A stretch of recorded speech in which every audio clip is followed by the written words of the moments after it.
Hey, everybody, we are live and welcome to another edition of The Lab Report. It is Friday. Kick your feet up. We know you're still at work, but take a little break for us as we run you through the top headlines in the cannabis industry today. I am your host, Todd Rosales, and because I go by my full name, I cannot be replaced. But when you go by your nickname, Mr. Cannabis Law, we can backfill you with somebody else. Unfortunately, Dustin is not joining us today, but we do have another Mr. Cannabis Law filling in for him, his colleague, Stephen Avalon. Steve, say hello to the people. Hey, I'm happy to fill in for Dustin and take on the mantle of Mr. Cannabis Law for the next half hour or so. Yeah, well, hey, Dustin, if he does good, this is showbiz, baby. We might have to replace you. So, all right, let's get into it. So this is one I've been following for a while because it's confused the crap out of me. And I have some friends on the ground in Texas and their news feed's always popping up. But when Texas legalized hemp, it prohibited the production of smokable hemp. Recently, their Department of State Health Services somehow double banned it, but they basically reinforced that smokable hemp was banned, which led to a lawsuit that got the ban temporarily lifted. This confused the shit out of me. There are people saying that the ban's only lifted for a little while, so the Texans should enjoy it now. What's going on with Texas, and why is this such a controversial topic? So you're absolutely correct that the ban is lifted until I believe it was September 5th when arguments on the issue are heard by the court. So basically, this is the court's way of saying you can produce, sell, and possess smokable hemp until then, until we figure out whether or not it's going to be legal or illegal. There's a few moving pieces here. The first of which is this is actually an interstate commerce issue. In the USDA interim rules, they explicitly stated that you can't restrict interstate commerce, which is, any commerce moving between states. So you're having issues beyond the Texas issues. If I'm transporting hemp through Texas, it's technically illegal as it's currently banned, which the interim rules made by the USDA said you cannot do. So I would be absolutely floored if the courts in Texas didn't end up repealing at least that portion of their double ban, as you said. And then the other issue, I think, is more of just a logistics issue. You kind of saw it in Florida with the medical marijuana, where it was made legal by the constitutional amendment, and they didn't allow for smokable flower to begin with. And I think that's really just legislators having kind of a moral issue with the concept of smoking what they consider to be a drug, and that being just a perfectly legal thing, where in reality the difference between smokable hemp and the things derived from it, CBD oils, tinctures, that kind of stuff, is chemically doing pretty much the same thing to your body. So from a logistics standpoint and just logically speaking, I would love to see Texas just kind of understand the error in their ways and allow for smokable hemp. Not to disparage any potential viewers we have from Texas, but it's Texas, so you never know if they're going to do the logical thing or kind of the hard line, no, we don't want it, it's not happening thing. But it'll be a developing story, I think, and it'll help set a precedence for the rest of the U.S. that's having these sort of issues. Well, we will definitely keep an eye on this story. It's something that's super interesting to me. I mean, we got Joe Rogan moving to Texas, and that guy clearly smokes a ton of pot, and that's going to be an issue for him. Beyond that, the one thing, folks, if you are moving through Texas and you have cannabis on you, the officer, it's just hemp, is not going to work. So let's move past that. Next one, a Massachusetts company has to dump about 40,000 vape pens worth about $2.6 million that have sat unused when the state temporarily banned them in 2019. They're not the only ones who are going to have to do that. In total, about 600,000 vape pens were taken off the shelves. Nothing was proven harmful in these vapes. There was a little bit of concern about lead, but the lead levels were not above the allowed limits. And now there's more of a concern that these oils have picked up more particles from the cartridges than they're in for sitting. But these companies did absolutely nothing wrong. They didn't violate any laws or anything else. And they're losing millions of dollars of product. Typically in the past, I would say that's fine. Cartridges suck anyway, but from a business standpoint, that's not a good thing. And I think that can cause issues in the industry going forward. Give us a little bit more insight into what's going on here and what this means for the industry as a whole. So this is, in essence, the government and legislators kind of putting the cart in front of the horse. There were reports back in August of last year, so about a year ago now, that all of these vape cartridges were having issues, and they were having health issues for users. And a lot of those issues, everyone in the industry kind of agreed that the issues were coming from vitamin E acetate, which a lot of black market vapes, but then a lot of the less legitimate companies were using to thicken the oil they put into their vapes to reduce the amount of actual pure, whether we're talking CBD oil, THC, whatever it was, to reduce that and save money. So you had uh, that report came out August. By obviously September, the governor of Massachusetts, Charlie Baker, ended up banning vape pens and pulling them from shelves and holding them by government regulators. In December, they reintroduced vape pens to the market, but we're still holding those from September until this month. So at this point, like you said, they've been sitting in storage with government regulators for the last year. Anyone who's ever used a vape pen can tell you if you let it sit for a few months, there are all kinds of functional issues with the pen, but then there are also concerns about the lead from the cartridge itself seeping into the oils. So companies basically have a choice of destroying their inventory that's been sitting, which, like you said, is costing companies $2, $3, $4 million, or pulling the oil out, running tests on it, making sure that none of the lead did get in, and then recartridging them, which is just going to cost them even more money for a product that realistically, after all of the health scares of last August, September, aren't really selling that well right now anyway. So it's really become this logistic nightmare where companies, like you said, did nothing wrong. They were selling these products legally under all of the guidelines that they had at the time. The government stepped in probably a little too quickly. I understand when health is a concern, you can't have a wait and see kind of attitude toward it. But pretty much at the time, I was working on acquiring a vape company for the company I was working for, and we consulted our entire chemistry team, some outside people, and everyone said the same thing. This is an issue that's coming up with a lot of black market vapes, but not the companies that we're working with and the brands we're working with. So it's going to blow over. It's just a matter of waiting it out. And obviously the governor of Massachusetts didn't do that, and here we are. Yeah. Well, I think it's not. There's a lot of things that I think, but I think it's a case of the government demonizing an industry that doesn't deserve to be demonized, and I think there should become some kind of restitution or something along those lines. But I'm just here to report on the news. I'm not here to give my opinion. That is for the other show.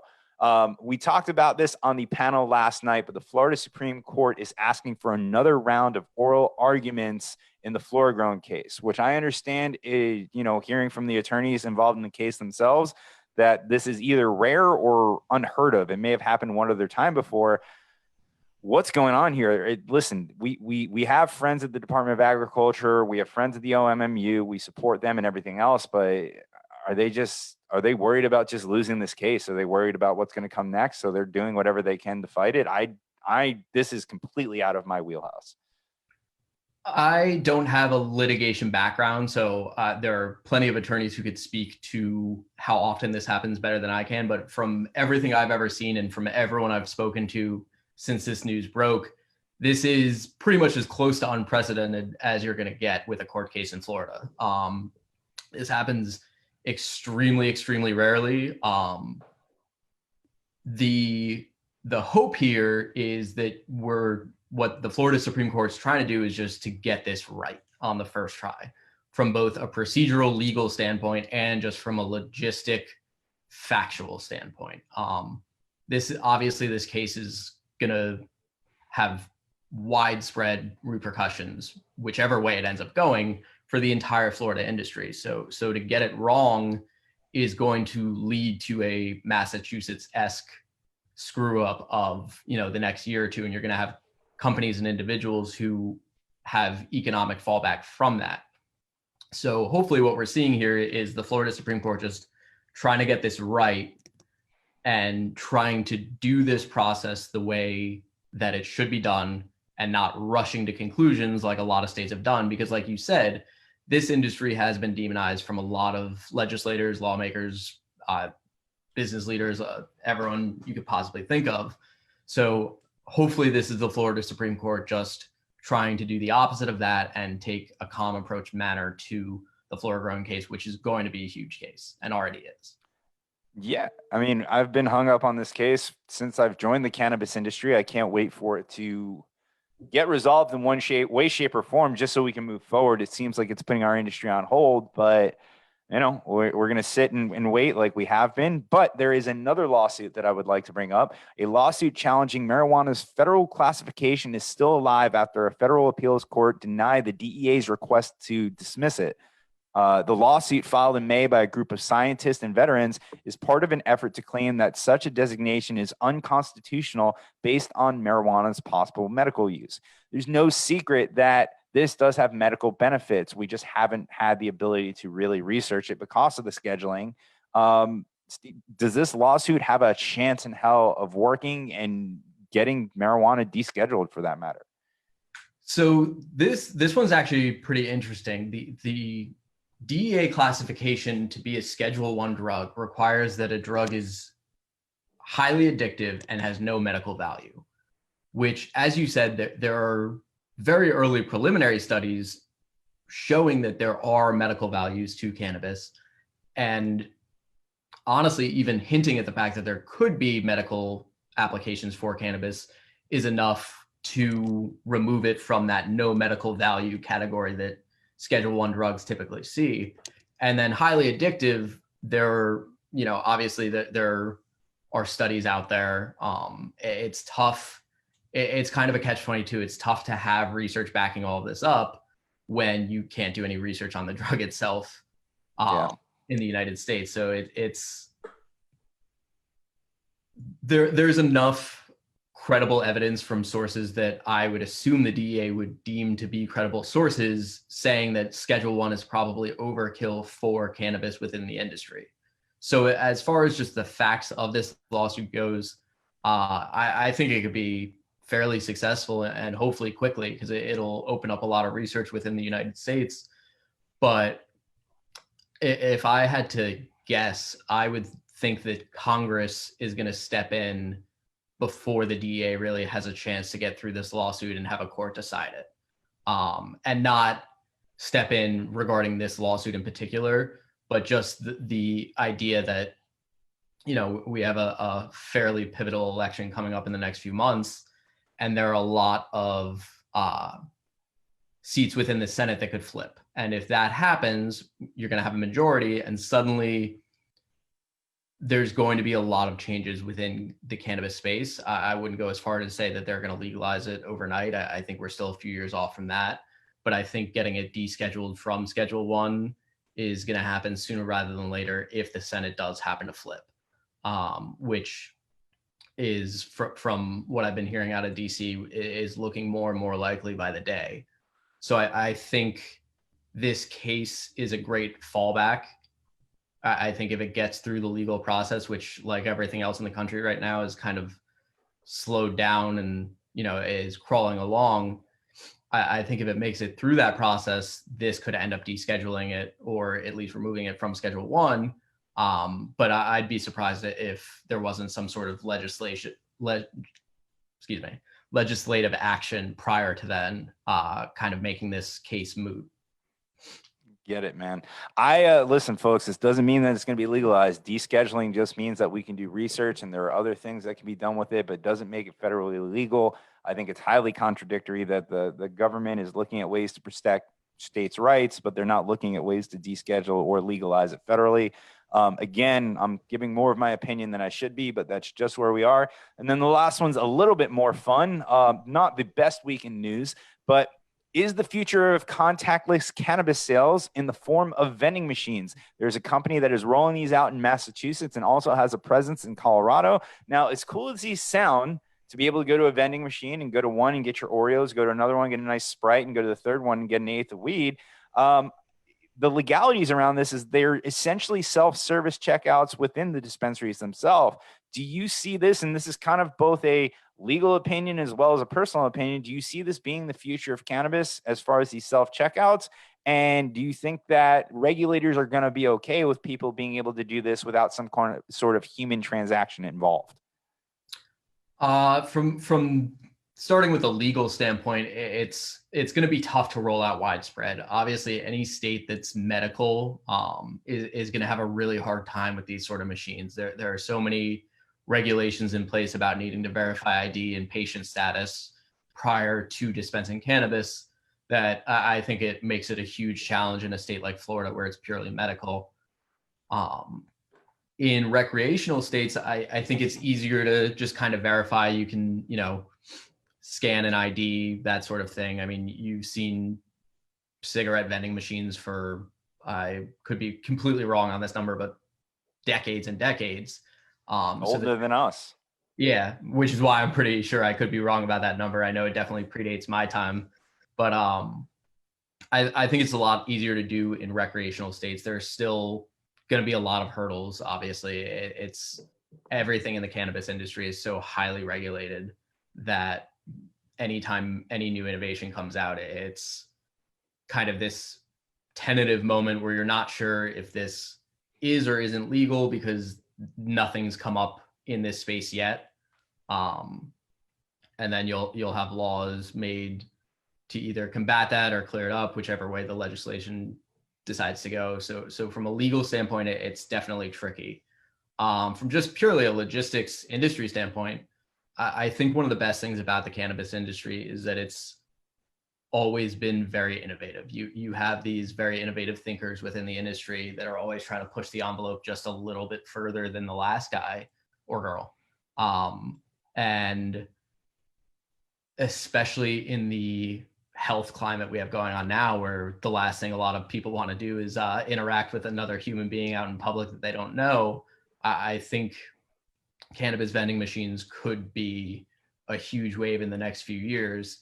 And I mean, potentially beyond that, it's just a matter of, someone coming up with a better idea, which if I had the answer to that, I certainly wouldn't be a lawyer in the industry, but it's, it just kind of goes along the lines of that innovative spirit within the industry. So I think you'll see it rolling out. I mean, I know a friend of mine lives in Colorado, and I was coincidentally talking to him last night, and he mentioned that he used one of these vending machines for the first time earlier that day, and it's exactly what you described. It's just cool that you can, walk up to a dispensary rather than walking in, just press a few buttons, put in some cash, and walk away with an eighth. So it's definitely interesting. Certainly interesting. I don't think we're going to see it down here in Florida anytime soon, but it is always fun to see the innovations in the cannabis industry. And I know we usually only go through 5 of these headlines, folks, but there's one I pushed it aside because I'm not smart enough to talk about it. But being we have Steven here, and I know that this is a very, very favorite topic of the Mr. Cannabis Law office itself, I want to talk about what the DEA did with Delta 8 THC. So, as I understand it in my simple mind, and hopefully is that Delta 8 THC can actually be synthetically created from CBD or hemp derived, whatever you want to call it, but essentially cannabis plants with less than 0.03 Delta 9 THC. My scope of expertise, so you might have to re-explain that. But the DEA, talk to us about what's going on. Essentially, the Farm Bill created hemp or light cannabis, as you will, as 100% legal. But now, if you're able to create THC from a legal product, that's going to make it illegal. So, is the process now illegal, or is this going to be bad for the hemp industry as a whole? So there's been this kind of gray area for the last, since the Farm Bill, but really in the last few months, a lot of our clients in particular have been asking us about this Delta H THC, where it's, like you said, derived from hemp. So it's not technically THC under the definitions of, federal law, but it does get you high. You do feel an effect from it, very unlike, taking CBD oil or just smokable hemp.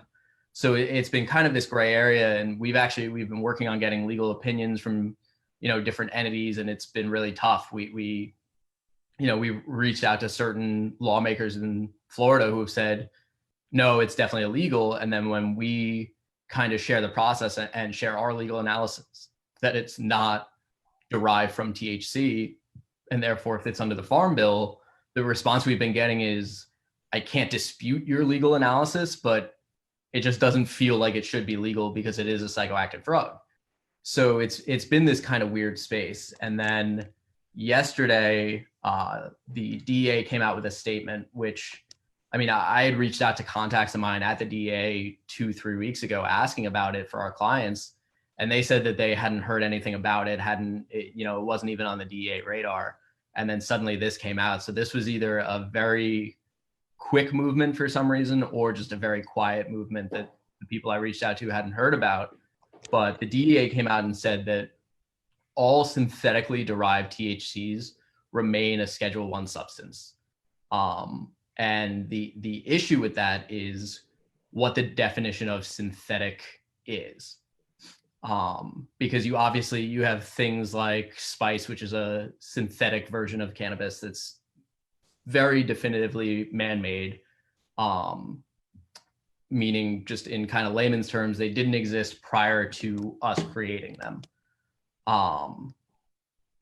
So that's what I typically, and what most people I think typically thought the DEA meant when they said synthetically derived. Yeah. So now they're saying that this Delta 8 is in fact synthetically derived, which you kind of look at a more scientific definition, which is, compounds formed through a chemical process by human agency.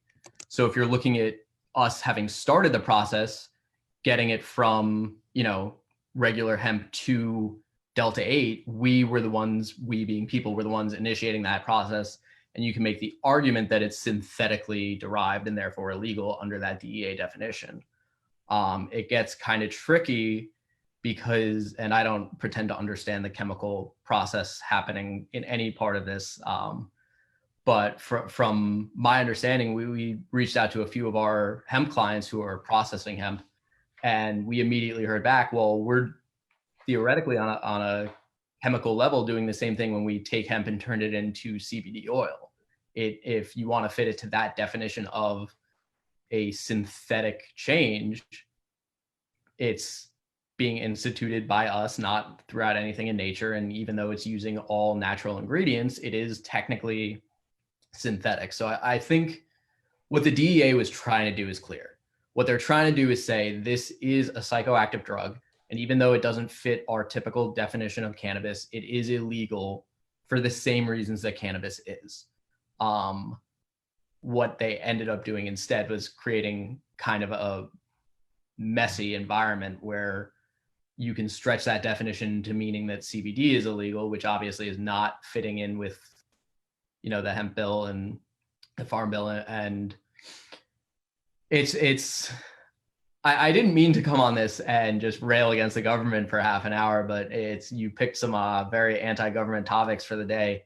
But it once again seems to be the DEA made a ruling without understanding the science behind it. Or if they did, they just need to clarify what they meant. But either way, it seems like a half measure to me. I see what they're trying to do, but us lawyers, we're going to nitpick every word, and it's going to create a nightmare for them and for our clients. So, hey, we don't rail against the government on this show. We just ask them to educate themselves and make better decisions, because we're taking the time to educate ourselves. We understand, we have the experience, we're the feet on the ground. Don't just sit within the walls of Congress and make laws based on your past opinions and everything else. I can be more vocal about that because I don't work for a company. I just have a webcam and a microphone. But that's all we have for you guys today. Steven, I always ask Dustin this before you go into the weekend. Any words of wisdom, any well wishes, anything you want to leave the folks with before we go? Just have a nice, safe, enjoyable weekend. Try to social distance and still enjoy yourself, and write to the DEA and tell them they're wrong. Absolutely. Well, thank you, everybody. This has been another episode of The Lab Report. We're going to give Steven a round of applause for his first episode. He is new to this, but we will probably see our normal Mr. Cannabis Lab back next week, and we will see you next week, folks.